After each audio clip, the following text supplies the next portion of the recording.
والفجر، بسم اللہ الرحمن الرحیم، والفجر ولیال عشر والشفع والوتر واللیل اذا یسر۔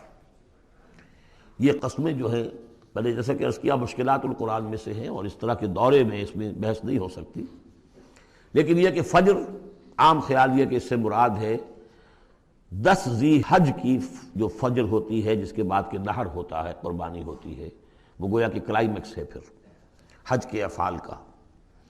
ولیال عشر، اور اس سے پہلے کی 10 راتیں، ظاہر بات ہے کہ 10 تاریخ جب ہوگی تو 10ویں رات گزر چکی ہے، تو یکم ذی الحج سے لے کر اور 10 ذی الحج تک کی یہ 10 راتیں جو ہے گزر چکی ہیں۔ والشفع والوتر، اور ایک 10 راتیں وہ ہے کہ جو عشرہ رمضان مبارک میں ہیں، اس میں شفع اور وتر کا فرق ہے، جفت اور طاق کا۔ طاق میں پھر لیلۃ القدر ہے۔ ویسے یہ کہ یہ طاق رات کون سی ہوتی ہے، اب اس کے بارے میں کافی کچھ ایک مسائل پیدا ہو چکے ہیں۔ بہرحال یہاں تک والشفع والوتر یہی خیال ہے کہ اس سے مراد ہے کہ یہ جو راتیں ہیں جو جفت اور طاق ہیں ماہ رمضان مبارک کے آخری عشرے کی۔ واللیل اذا یسر، اور رات اس گواہ ہے رات جب کہ وہ چلے۔ حل فی ذالک قسم لذی حجر، اس میں ہے کوئی دلائل ہے، قسم ہے ان لوگوں کے لیے کہ جو عقل مند ہیں، ان میں جو نشانیاں ہیں ان چیزوں کے اندر جن کو کہ گواہی کے اندر پیش کیا گیا ہے۔ اب آ رہا ہے مضمون، الم تر کیف فعل ربک بعاد، تم نے دیکھا نہیں کیا کیا تھا آپ کے رب نے عاد کے ساتھ، قوم عاد کے ساتھ کیسے ہلاک کیا تھا۔ ارم ذات العماد، وہ ارم جو ستونوں والا تھا۔ خیال یہ ہے کہ ارم جو ہے یہ قوم عاد کا شاہی خاندان تھا، جیسے فراعنہ مصر کے، نماردہ عراق کے، تبع یہ تھے یمن کے، اور ارم جو ہے یہ قوم عاد کا جو خاندان تھا بادشاہی، ان کا لقب تھا۔ ذات العماد، اونچے اونچے ستونوں والا۔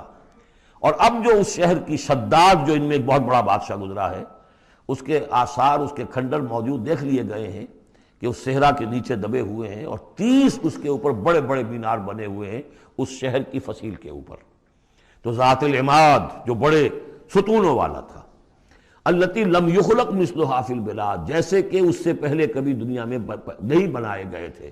معلوم ہوتا ہے کہ ویسی تعمیر جو اس عاد کے بادشاہ شداد نے کی تھی، شاید دنیا میں پہلی مرتبہ اتنا، اسی لیے شداد کی جنت مشہور ہے، اس نے وہ جنت بنا لی تھی اپنی، اس قدر وہاں پر ساز و سامان تھا۔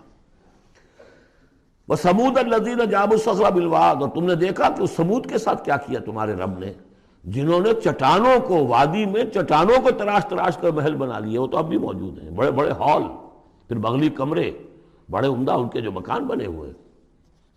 وَفِرْعَوْنَ ذِي الْأَوْتَادِ، اور کیا کیا آپ کے رب نے فرعون کے ساتھ کہ جو میخوں والا تھا، اس کے جو کہ بڑے بڑے لشکر چلتے تھے، تو بہت سے خچر تو ایسے ہوتے تھے جن کے اوپر صرف جو خیموں کو کھڑے کرنے کے لیے میخیں ہوتی تھی وہی اٹھا کے چل رہے ہیں۔ کچھ اور بھی اس کے بارے میں آ رہا ہے، واللہ عالم۔ الذین طغوا فی البلاد، اصل بات یہ ہے کہ ان تمام قوموں نے سرکشی اختیار کی ملکوں میں، فاکثروا فیہا الفساد، ظاہر بات ہے جب اللہ کے خلاف سرکشی ہوگی تو خلق کے لیے فساد ہو جائے گا۔ اکثروا فیہا الفساد، اس میں بڑا فساد پیدا کر دیا۔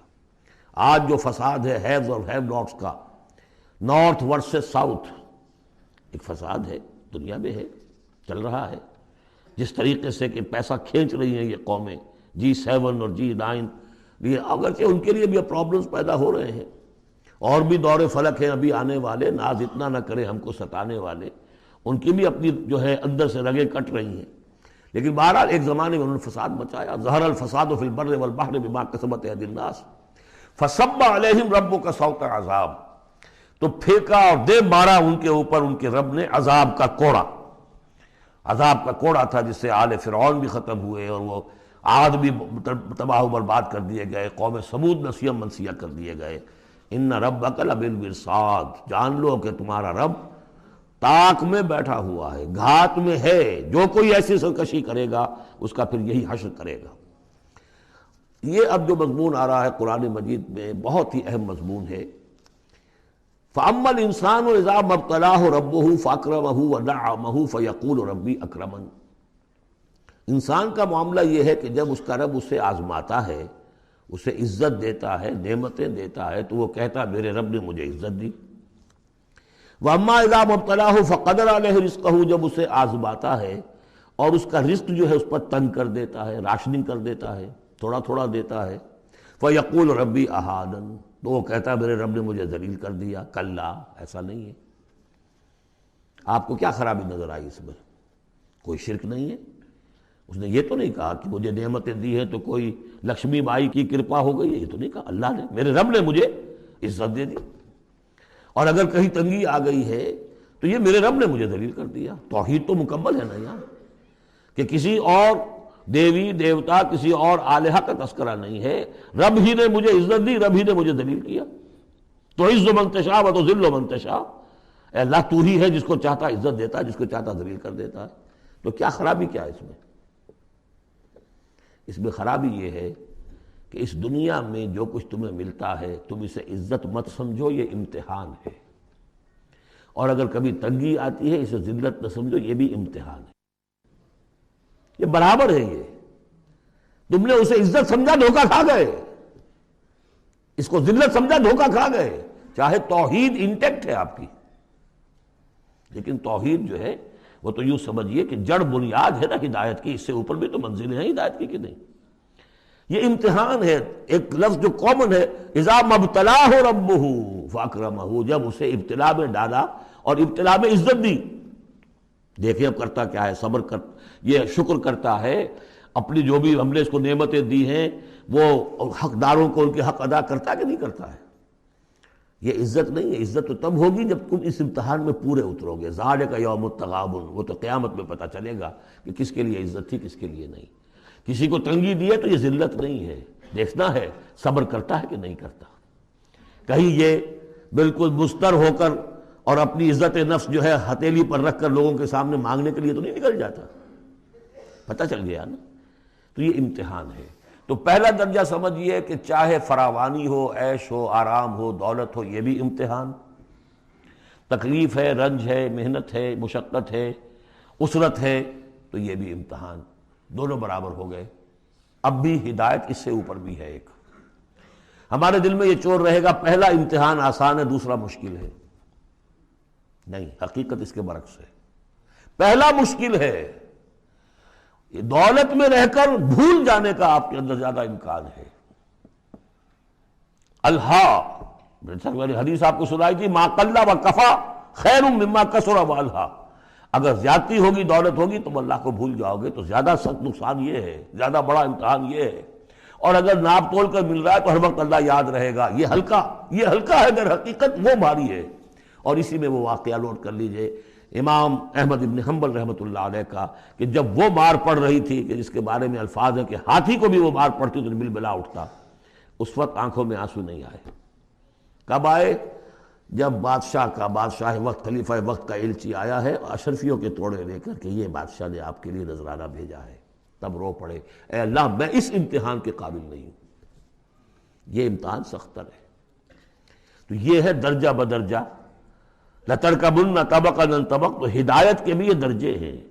پہلا درجہ تو یہ ہے کہ جو بھی ہے اللہ کی طرف سے ہے، تنگی ہے تو اللہ کی طرف سے، اور فراوانی ہے تو اللہ کی، یہ توحید تو پوری ہو گئی آپ کی، اللہ کی طرف سے۔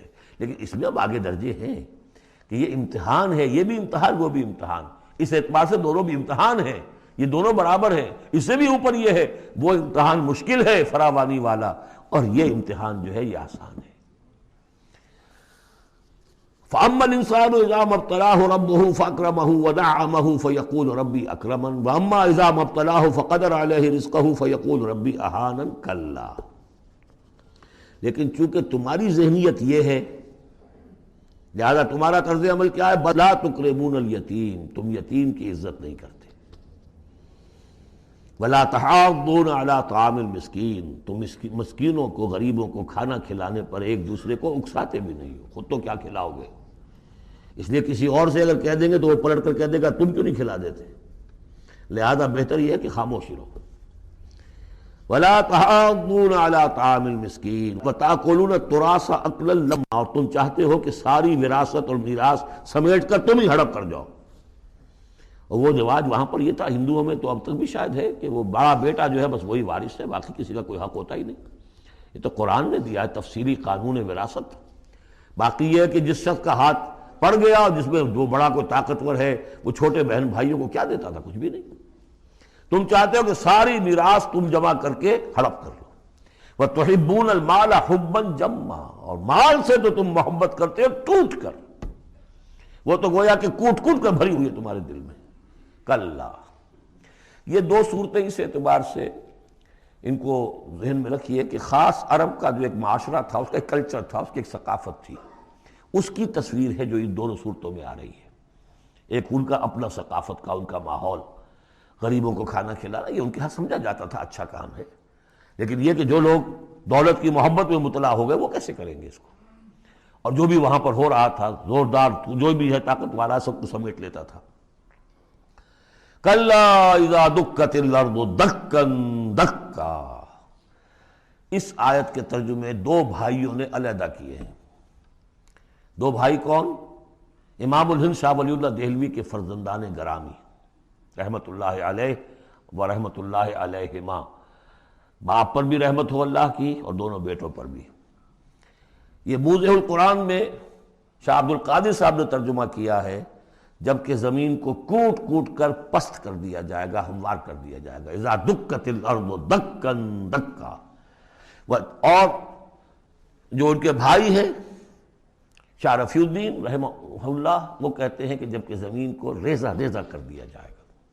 اب عربی زبان کے اندر یہ سارے احتمالات ہوں گے، میں پہلے ترجمے کو ترجیح دیتا ہوں کہ زمین کو کوٹ کوٹ کر چپٹا کر دیا جائے گا، پھیلا دیا جائے گا۔ وَجَاءَ رَبُّكَ وَالْمَلَكُ صَفًّا صَفًّا، سورہ حاقہ میں آپ نے پڑھا تھا فَإِذَا انشَقَّتِ السَّمَاءُ فَكَانَتْ وَرْدَةً كَالدِّهَانِ، یہ تو ہم نے پڑھا سورہ رحمان میں، اور پھر یہ کہ وہاں پڑھا بھربھرا سا ہو جائے گا، وَالْمَلَكُ عَلَىٰ أَرْجَائِهَا، اس کے کناروں کے اوپر جو ہیں وہ فرشتے ہوں گے، وَيَحْمِلُ عَرْشَ رَبِّكَ فَوْقَهُمْ يَوْمَئِذٍ ثَمَانِيَةٌ، اور 8 فرشتے اس روز اللہ کے عرش کو لے کر اتریں گے۔ جاء ربک والملک صفا صفا، اس سے اندازہ ہوتا ہے کہ قصہ زمین برسر زمین ہی طے ہوگا۔ جو ہم نے کمایا، جو گنوایا، یہی کمایا یہی گنوایا، کوئی نیکی کمائی تو یہاں اور کوئی بدی کمائی تو یہاں، یہ سارا قصہ زمین زمین ہی پر ہوگا۔ زمین کو پھیلایا جائے گا، مدت کھینچا جائے گا، چپٹا کر دیا جائے گا، کوٹ کوٹ کر پہاڑ چلا دیے جائیں گے، وہ ریت روئی کے گالے بن جائیں گے، نہ اس میں کہیں کوئی موڑ ہوگا، نہ اونچائی ہوگی، نہ ڈھلوان ہوگی۔ سورہ طٰہٰ میں ایک بار سے تو یہ ساری چیزیں کر کے پھر یہیں پر اللہ تعالیٰ کا نزول اجلال ہوگا، اس کی کوئی تجلی ہوگی جس کو لے کر کے خاص طور پر 8 فرشتے جو ہیں وہ نازل ہوں گے۔ وَجَاءَ رَبُّكَ وَالْمَلَكُ صَفًّا، فرشتے ہوں گے صفے باندھے ہوئے۔ وَجِيءَ يَوْمَئِذٍ بِجَہنَّمَ، اور لے آئی جائے گی اس دن جہنم بھی، اور جیسا کہ میں نے عرض کیا غالباً وہ اسی زمین میں سے نکل آئے گی۔ یہی جو اندر موجود ہے، جو لاوا نکلتا ہے کبھی، ان تمام جو بھی یہ آتش فشاں پہاڑ ہوتے کہاں سے نکلتا ہے؟ یہ اندر ہے زمین کے، اگر اس کو کوٹ دیا جائے، اس کو کھینچا جائے تو وہی چیز ظاہر ہو جائے گی، سامنے آ جائے گی۔ واللہ عالم۔ یومئذ یتذکر الانسان وانیٰ لہ الذکریٰ، اس دن انسان کو سبق یاد آئے گا، یاد کرے گا، چیتے گا وہ انسان۔ یہ شاہ صاحب کا لفظ تھا، چیتے گا انسان، یاد آ جائے گا اسے کہ وہ کیا کر کے لایا تھا یہاں پہ، اور اسے پوری نصیحت حاصل ہو جائے گی۔ لیکن اب یہ نصیحت کس کام کی؟ یومئذ یتذکر الانسان وانیٰ لہ الذکریٰ، اب یہ کس لیے؟ اب تو اس کا کوئی فائدہ نہیں۔ وہ تو دنیا میں اگر تم نے دیکھا ہوتا، سوچا ہوتا، حقائق تم پر منکشف ہوتے تو فائدہ تھا، یہاں تو نہیں۔ یقول یا لیتنی قدمت لحیاتی، وہ کہے گا ہائے کاش میں نے اپنی زندگی کے لیے کچھ آگے بھیجا ہوتا۔ یہ لفظ نوٹ کیجئے، حیاتی، میری زندگی تو اصلی یہ ہے، آج معلوم ہوا مجھے، میں تو دنیا کی زندگی کو زندگی سمجھتا رہا، وہ زندگی نہیں تھی، وہ زندگی کی تمہید تھی، وہ ایک امتحانی وقفہ تھا۔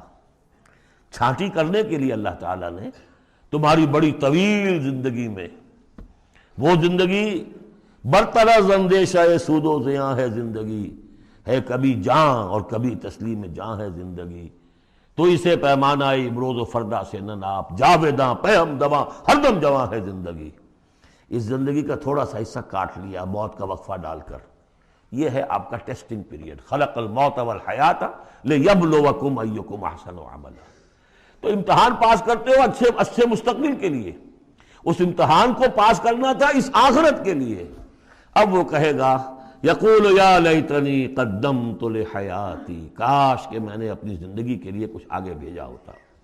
فیومئذ لا يعذب عذابہ احد، تو اس دن وہ عذاب دے گا کہ جیسا عذاب کوئی نہ دے سکے۔ لا يعذب عذابہ احد، اس کا سا عذاب نہ دے سکے کوئی اور۔ ولا یوثق وثاقہ احد، اور اس کا سا باندھنا نہ باندھ سکے کوئی اور۔ لیکن اسی وقت خوش قسمت ہوں گے، کوئی خوش قسمت جن سے کہا جائے گا یا ایتھا النفس المطمئنہ، اے نفس مطمئنہ۔ کون؟ جو اس زندگی میں، امتحانی زندگی میں مطمئن ہو کر اپنے رب کی بندگی میں لگا رہا، یکسوئی کے ساتھ اس کے دین کے ساتھ چمٹا رہا، مطمئن۔ یا ایتھا النفس المطمئنہ ارجعی الی ربک راضیۃ مرضیہ، اب لوٹ جاؤ اپنے رب کی طرف اس حال میں کہ تم اس سے راضی، وہ تم سے راضی۔ رضی اللہ عنہم ورضوا عنہ فادخلی فی عبادی، داخل ہو جاؤ میرے نیک بندوں میں۔ اولئک مع الذین انعم اللہ علیہم من النبیین والصدیقین والشہداء والصالحین، جاؤ ادھر جاؤ۔ فادخلی جنتی، اور داخل ہو جاؤ میری جنت میں۔ اللہم ربنا اجعلنا منہم، بڑی ہمت کرنی پڑے گی یہ کہنے کے لیے کہ پروردگار ہمیں ان میں شامل فرما دے۔